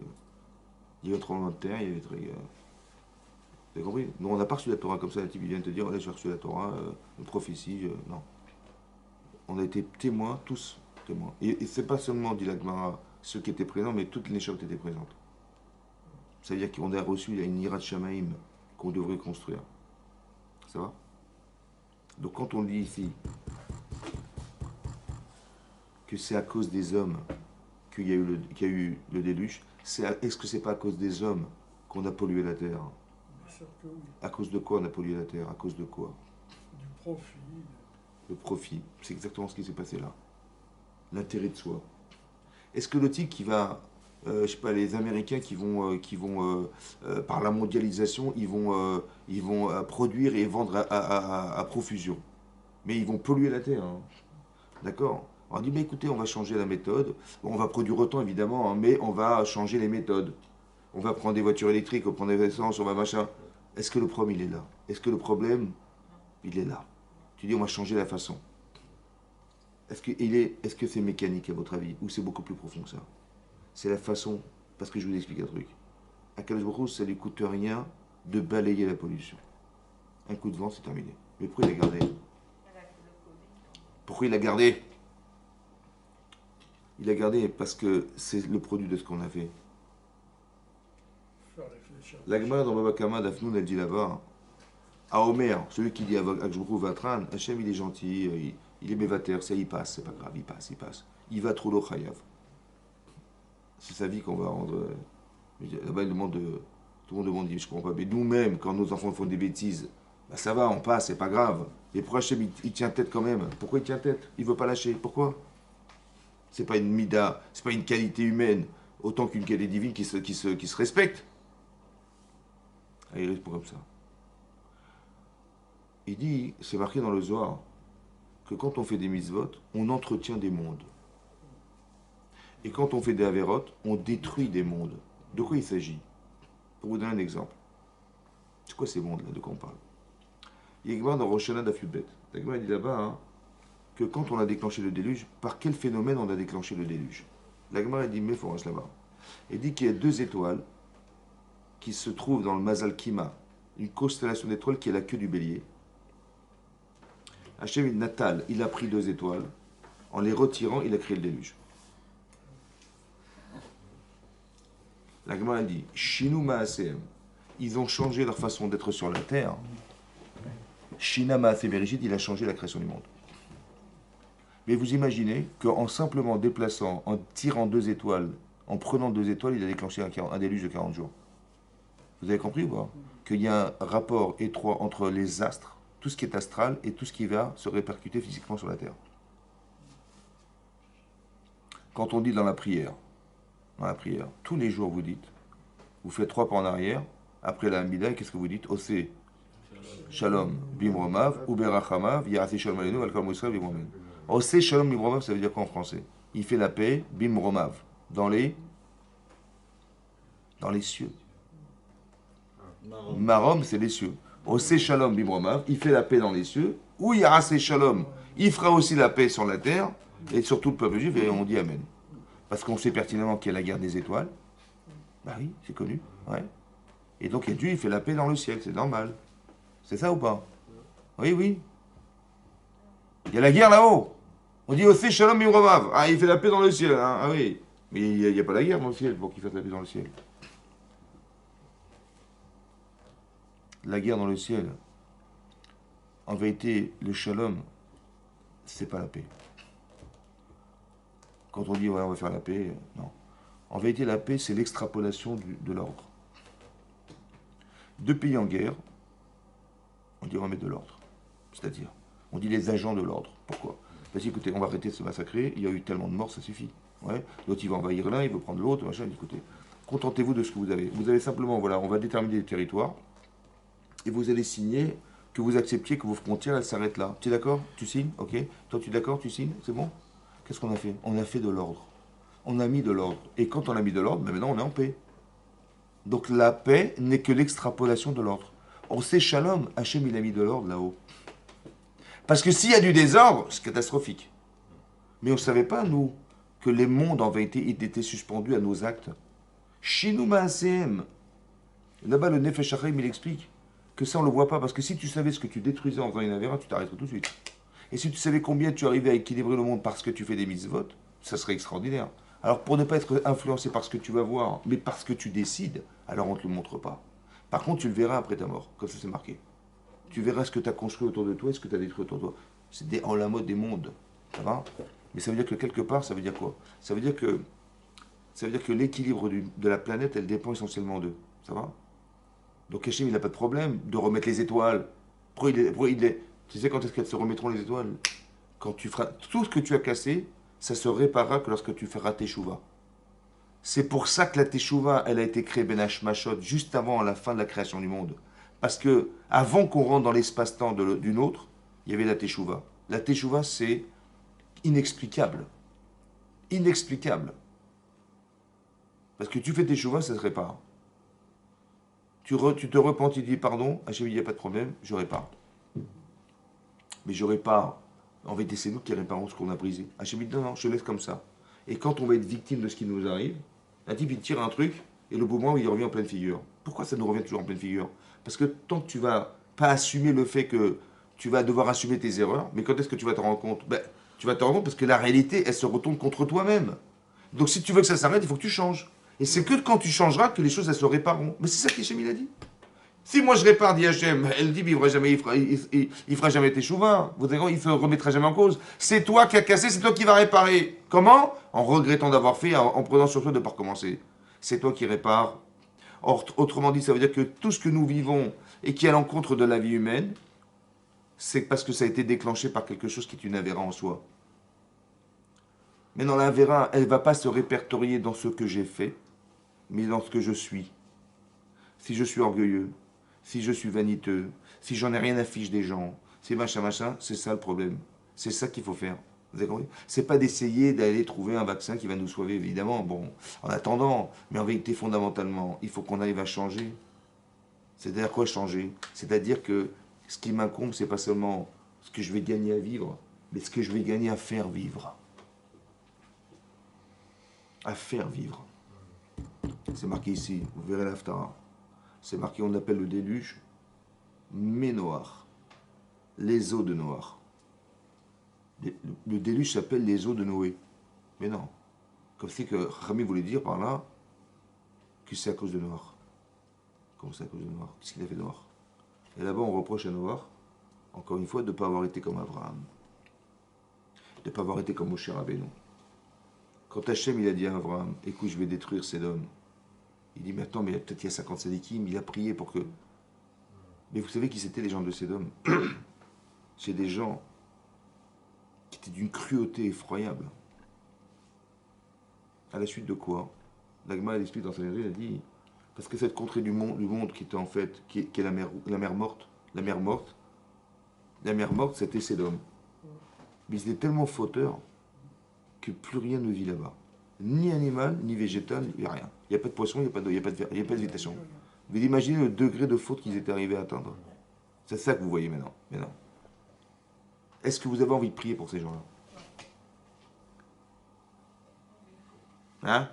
Tu dis, Daesh, il coupe des têtes, il machin, qu'est-ce que tu as envie de prier pour ces gens-là ou pas? Hein? Ben, Abraham, il prie pour eux. Il dit, non, mais peut-être il y a 50 sadikim, etc. Ouais. Mais pourquoi il prie Abraham alors que Noir n'a pas prié? Vous savez pourquoi? Parce qu'il est juste.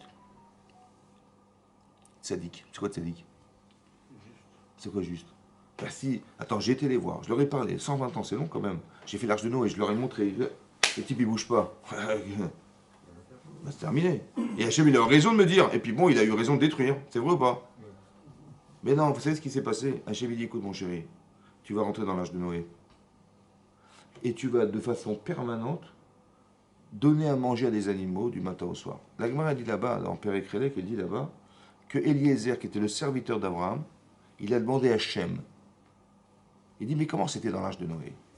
Il dit, mais c'était infernal. Il y avait des animaux, il fallait leur donner à manger à 2h du matin, 3h du matin, 5h du matin. Ils n'ont pas dormi pendant 1 an, carrément 1 an.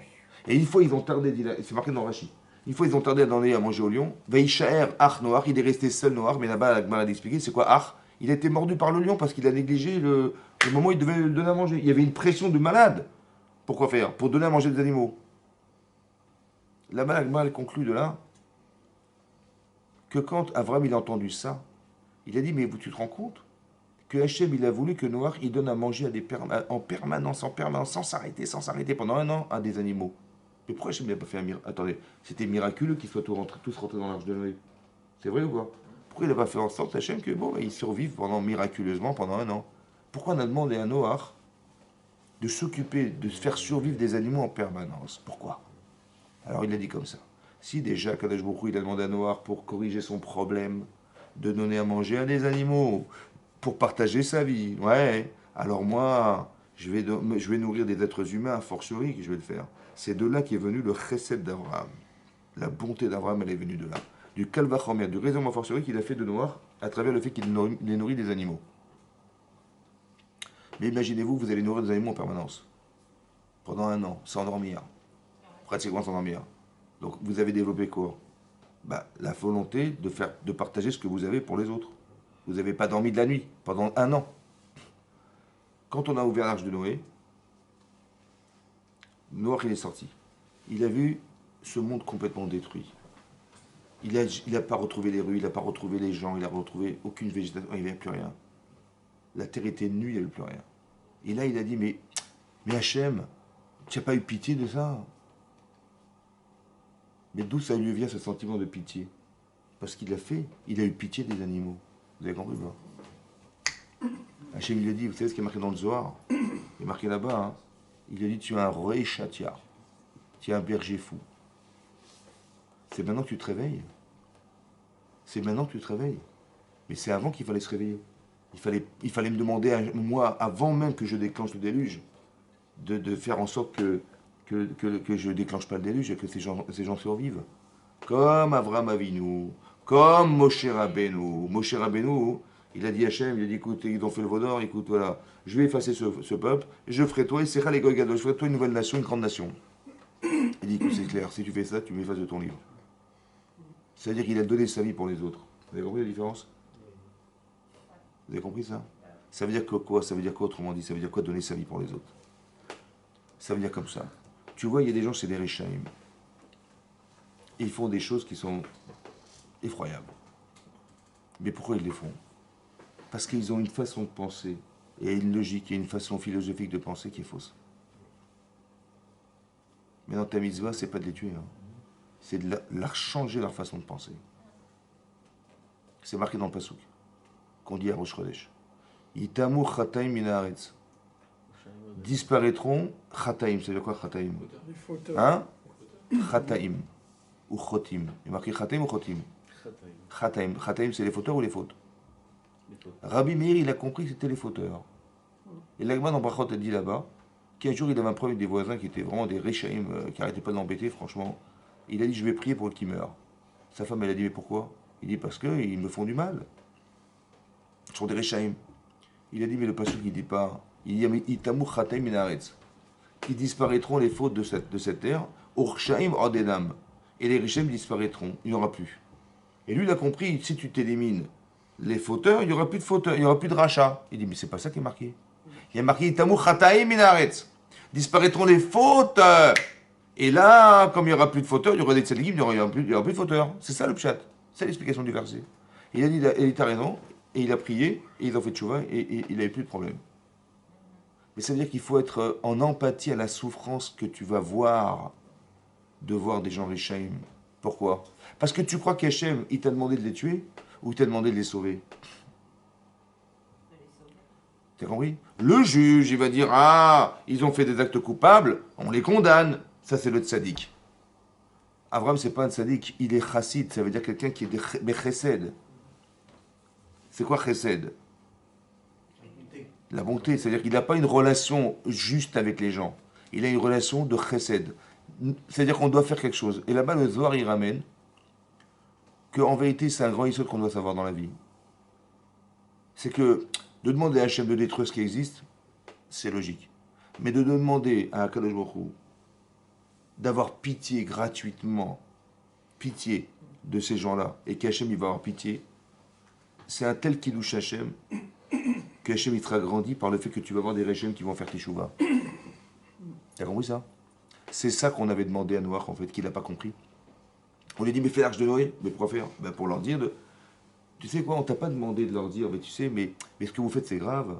C'est pas ça qu'on t'a demandé. On t'a pas demandé de leur dire, mais si vous continuez comme ça, le monde va se détruire. C'est pas ça qu'on voulait que tu comprennes.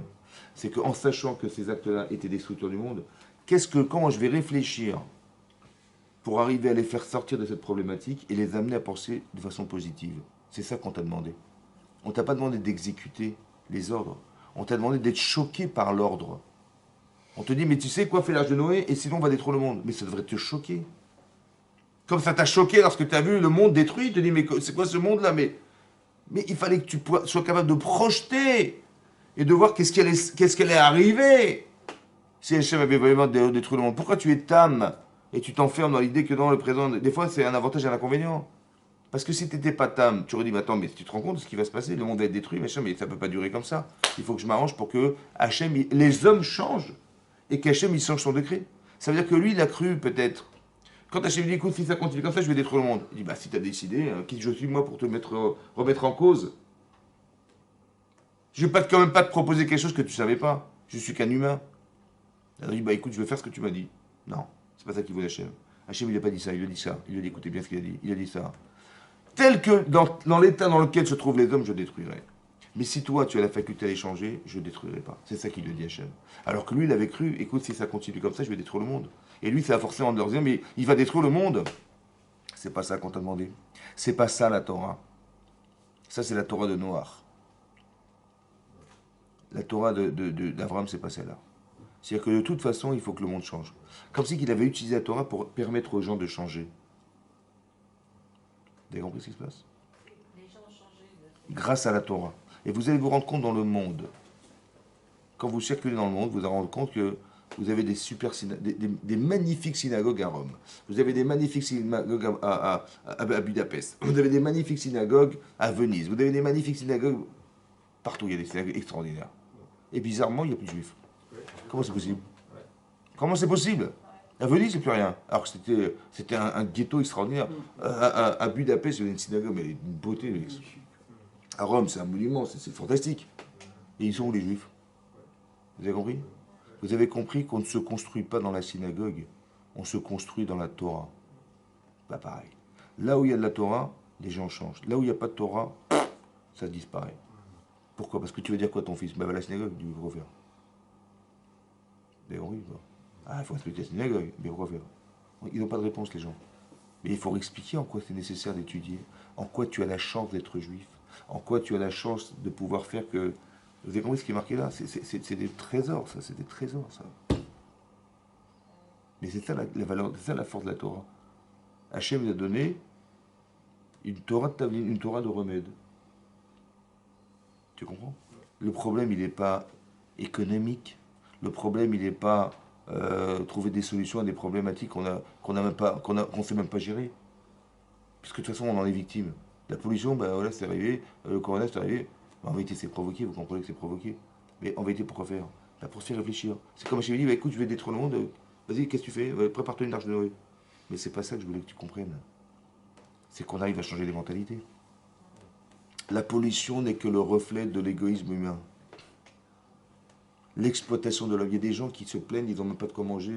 Ils sont de retraités, ils ont 250 € par mois pour vivre. Mais comment ils peuvent vivre ça? Le type, il a travaillé 42 ans, à la fin de il a 950 €, mais qu'est-ce qui lui reste, le pauvre? Il y a des gens qui ont des paradis fiscaux, ils se baladent avec des milliards là-bas, et des gens qui crèvent la dalle, mais c'est pas normal. Mais ça, c'est insupportable pour Hachem. Alors il laisse les maladies, il laisse les virus, il laisse les machins. Pour dire, voilà ce que tu as fait, voilà les températures, mais c'est de ta faute, c'est la pollution. Et je laisse. Jusqu'à ce que tu comprennes qu'en fait, c'est pas en réparant la pollution que tu vas t'en sortir. C'est en réparant les mentalités que tu vas changer. Si simplement tu pouvais être en empathie de ne pas laisser la souffrance se vivre dans le monde, c'est pas possible. Et tous les enjeux politiques, et que du fric, du machin. C'est exactement ce qui se passe là. C'est exactement pareil. C'est-à-dire que les schémas en vérité que vous retrouvez dans la Torah, c'est des schémas qui se répètent en permanence dans l'histoire et qui font que le monde s'autodétruit jusqu'à ce que quoi? Jusqu'à ce qu'on arrive à faire teshuva et encore et on remet en cause. Et on tire des leçons de ça. On tire des leçons, vous comprenez? C'est pour ça que d'aimer son prochain comme soi, c'est fondamental. Parce que tout est dans le rapport à l'autre. C'est pas par hasard que c'est marqué dans la Torah. Quand... Je dois partir. Ah, c'est marqué Lotov yot adam levado. Ça n'est pas bien qu'un homme soit seul. Et nous on croit que ça veut dire qu'il faut se marier, il faut machin. Non. On t'explique qu'il ne faut pas que tu sois seul. Ça veut dire quoi seul? Ça veut dire que si tu crois que ta vie elle se résume à ce qu'on t'a donné, parce qu'on t'a donné l'intelligence, on t'a donné ta taille d'homme, on t'a donné tout ce que tu es, on te l'a donné. Tout ça c'est cadeau. T'as rien fait pour l'avoir. T'as pas choisi tes parents, t'as pas choisi de vivre, t'as pas choisi ton intelligence, t'as rien choisi. On t'a tout donné, ça va? Maintenant, de croire que tu dois exister par le don de ton existence, c'est pas ça. Il faut que quoi? L'évado, ça marche pas. Le seul qui peut jouir de ce qu'il est, c'est Hachem. C'est le seul. Il a besoin de rien d'autre que de lui-même. Mais nous, on a besoin d'exister. C'est quoi exister? C'est que... C'est quoi ton caractère? Ben, j'en sais rien. Ben, tu vas l'apprendre. Vas-y, comment tu vas te comporter avec les gens? Ben, tu vas voir si t'es intelligent, t'es avare, t'es machin, t'es bête, t'es sensible, t'es pas sensible.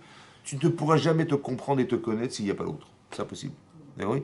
Donc, l'auto-viot levado, ça veut dire ne pas être seul. Maintenant, l'égoïsme n'a pas de place dans la Torah. N'a pas de place dans l'existence. Quand on dit qu'Hachem a créé le monde par le chesed, ça ne veut pas dire qu'il dit, je vais t'informer que le monde il a été créé par le chesed. Non. C'est-à-dire que le monde il ne peut pas fonctionner autrement que par le partage. Donc, quand tu utilises le partage, qui est une grande mitzvah, au détriment des autres, parce que ça crée de la souffrance, c'est une catastrophe, ça. Vous avez compris? C'est ça que ça veut dire. Vous avez compris? L'adultère, c'est interdit, la vaudazara, c'est interdit, etc. Sédom a disparu parce que les gens, ils ne supportaient pas ce qui est marqué dans les Pirkei Avot. Dans les Pirkei Avot, c'est marqué quoi? C'est marqué que le tzaddik. Shelcha, shelcha, et sheli, shelcha. Ce qui est à toi reste à toi, et ce qui est à moi est à toi. Le rachat, il va dire ce qui est à toi est à moi, et ce qui est à moi reste à moi. Et le Benoni, ce qui est à toi est à toi, et ce qui est à moi est à moi. Et Yesh Omrim que c'est Midat Sdom, ça. Pourquoi? Parce que si t'as, tant mieux, si t'as pas, eh ben c'est ton lot. Voilà. T'es pauvre, tu resteras pauvre. Je te donne rien. Shelcha, shelcha, c'est catastrophique. C'est-à-dire que quand on se rend compte qu'on a eu les avantages d'avoir des moyens et qu'on n'est pas capable de les partager, on n'est pas capable d'exister, de faire vivre. On t'a pas demandé de vivre, on t'a demandé de faire vivre. Et quand tu fais vivre, tu vis avec. Mais c'est ça qui est marqué là. Vous avez compris? Le type, il a une femme, il va avec elle, elle n'aura jamais d'enfant. Donc toi, tu vis, mais tu fais pas vivre, tu vis. On peut pas que tu vives, on veut que tu fasses vivre. Il faut qu'elle soit heureuse, il faut qu'elle soit épanouie. Dans ta vie, il faut que tu comprennes que jamais reste seul. Dans ta tête, t'es seul. Ça veut dire que tu vis tout seul, quoi. T'es tout seul, en fait. Ouais. Un égoïste, il vit tout seul. Vous avez compris? Quand vous voyez quand des scandales politiques, quand vous voyez Saddam Hussein, il va tuer ses propres gendres parce qu'il a eu peur qu'il prenne le pouvoir. Mais tu te rends compte, il a rendu ses filles veuves parce qu'il a eu des doutes, le monsieur. Des gens, des dictateurs, c'est insupportable, vous comprenez ou pas? C'est pour ça que cette vie n'a pas de sens. Pour ça que les dictatures n'ont pas d'avenir. Ça ne peut pas continuer à vivre comme ça. C'est impossible. À un moment donné, ça se révolutionne. C'est comme ça. Puis la Révolution française, elle s'est déclenchée à cause de ça aussi, c'est pareil. Parce qu'on a exploité des gens. Il y avait des gens, les monarques, les machins, et d'autres, ils crevaient la dalle, et ceux qui se plaignaient, on les mettait à la Bastille. Ils ont cassé la Bastille, ils ont fait une constitution, c'est fini. Il n'y a plus de royauté, il n'y a plus de... C'est terminé. Mais pourquoi? La révolution, elle vient de l'affligence qu'on a pu leur donner, leur faire vivre. Ils ont été abusés par un pouvoir. Et ça, c'est insupportable. Vous avez compris ce qui se passe? À un moment donné, ça évolue. Les gilets jaunes, c'est pareil. Ça, c'est pareil. À un moment donné, ça ne va pas. Parce qu'il y a des gens qui utilisent les autres pour exploiter la vie humaine, la sensibilité humaine. La parnassa, c'est fondamental. Et les gens, ils exploitent ça pour éliminer les autres. Et c'est désobligeant au possible. C'est pour ça que ce sont des valeurs morales. Ce n'est pas un problème de business, ce n'est pas un problème de finance, c'est faux tout ça. C'est un problème de morale. C'est ça qui est marqué là. Le Beth Amikdash est détruit à cause de la sinatrinam, c'est moral. Et oui, c'est pareil, c'est ces enseignements qu'on doit tirer. C'est ça que les Chazal ont vu ici, dans la Torah. C'est comme ça qu'on a décrypté le message. Pour comprendre que s'il y a de l'immoralité, ça détruit le monde. Parce que le monde est spirituel. Parce que Hachem est derrière. Parce qu'il y a des rouages. C'est pour ça que la Torah a été donnée. Pour qu'on comprenne ces messages-là et qu'on puisse changer dans le bon sens. Nous, on est rachmanim, on a la pitié des gens, on n'est pas des cruels, on n'est pas cruels. Donc on a des valeurs qui sont inhérentes à l'homme et qui font que, de façon cohérente, on ne va pas faire de mal, on ne va pas passer comme ça. Donc si un type il est cruel, c'est qu'il a déformé quelque chose de fondamental. Ou il est dans une philosophie où il pense, une façon de penser qui est de penser qu'à soi. Mais sache à chaque fois que quand tu es seul, c'est pas top, jamais. Donc il y a tout le temps, et c'est pour ça qu'on a des enfants, et c'est pour ça qu'on a une femme, et c'est pour ça qu'on a des maris. Parce qu'on est dans une petite cellule familiale, où en final, on est un petit peu comme dans l'arche de Noé, un peu dans son arche à soi, c'est ta petite famille, tu t'achètes tes enfants et tout ça. Tu dis, mais est-ce que tu peux négliger tes enfants? Non. Ah, tu négliges pas tes enfants, mais tu peux négliger les autres? Mais comment tu peux être aussi incohérent? Peut-être que tu devrais t'inspirer de ce que tu aimes pour aimer, non? Tu es capable de partager, et tu es heureux de partager. Pourquoi ça serait vrai pour lui et pas pour les autres? On devrait s'inspirer de la petite cellule familiale qui est extraordinaire. pour pouvoir faire en sorte que tu partages avec ton épouse, tu partages, mais tu es content de pouvoir donner, mais tu perds. Mais non, tu gagnes, tu perds physiquement, tu perds financièrement, c'est sûr que tu perds. D'avoir des enfants, ça coûte. D'accord. D'avoir une femme, ça coûte. D'avoir des maris, ça coûte. Ouais. Il faut avoir une maison, ça coûte. T'es célibataire, ça te coûte rien. Mais ça te coûte. Mais c'est vrai que tu vas perdre financièrement. Mais combien tu vas gagner mentalement? Combien tu vas gagner moralement? Combien? Et c'est ça qu'on recherche. Et tu crois que tu perds, tu gagnes, en fait. Voilà. Voilà. Et c'est ça qu'on voudrait apprendre de la paracha. C'est ça qui fait tourner le monde, en fait. C'est cette volonté-là. Voilà, Bézat Hashem, qu'on tire les bonnes leçons et Amen. que Rasson Razak.